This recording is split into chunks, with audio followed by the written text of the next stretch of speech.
to get a handful of bees. Really? Yeah. Okay. I'm not usually in the habit of accepting a handful of stinging insects, but Keith Council has a 40-year professional relationship with honeybees.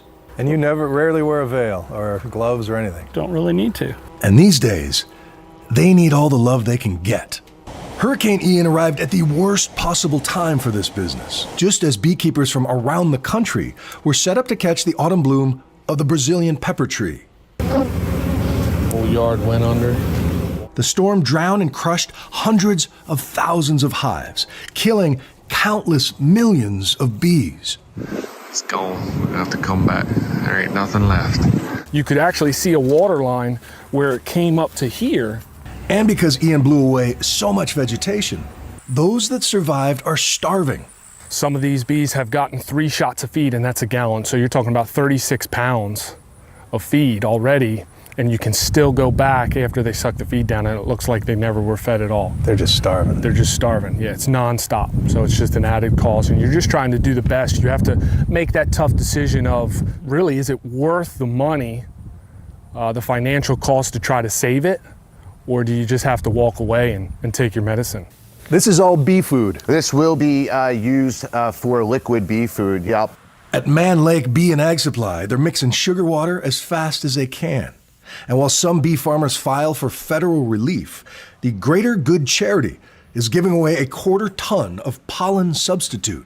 Where we have donated meals to food pantries for humans, we've donated animal supplies to animal shelters, and now we're donating this bee pollen substitute to these farmers here. Can't forget the bottom of the food chain, right? Can't forget what helps get all the other food to the table as well. But even if their bees recover, the whole business depends on the health of the almond crop in California, now shrinking under mega drought. If the drought takes out the almond crop in California, The whole beekeeping industry is going to be in trouble. And there's no feral bees. Wild bees can't survive on their own.